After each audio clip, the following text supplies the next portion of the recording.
we had 230 petitions. I don't imagine ever that a single petitioner will be denied the opportunity of hearing just because there is no time. So I think we still have the opportunity to interact with the government of Lagos State.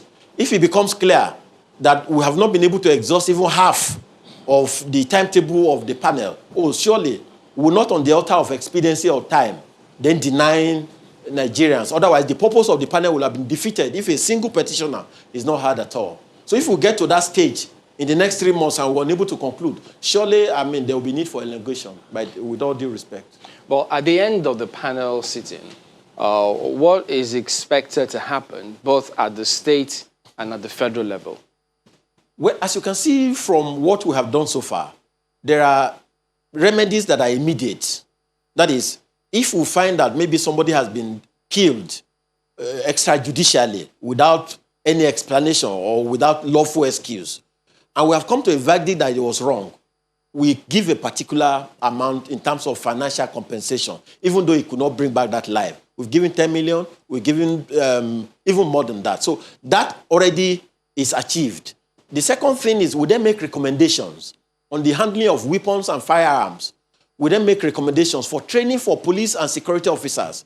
We make recommendations in terms of the need for education in the knowledge of basic human rights of the citizens for the law enforcement agencies. Because you will discover that even the police officers themselves may not be aware that you are not supposed to beat a suspect. You are not supposed to torture them.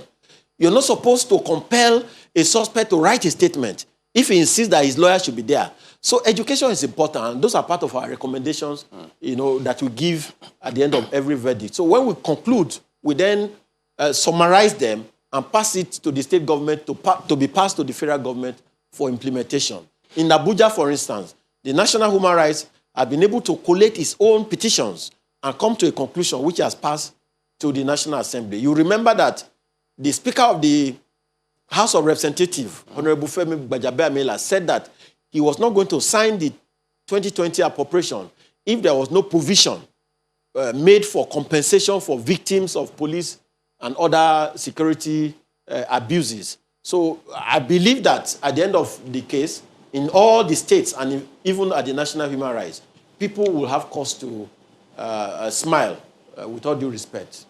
Because, while the panel sitting goes on, just as you referenced in passing, daily, on a regular basis, in fact, on the streets, you still see citizens who are still being harassed by security agencies who perhaps oblivious of the essence of the panel itself. So to some extent, it just suggests as though, well, the panel can have their sitting, NSAS is over. It's back to business. So is this recommendation, are you optimistic that at the end of the day, what you mentioned being ingrained in some security agencies in terms of how they handle citizens, us and them scenario, will become history or will be addressed? Thank you.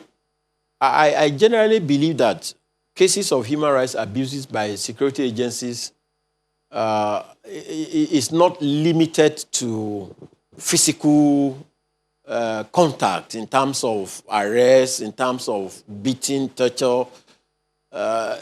Even assigning policemen to take over another person's land by force.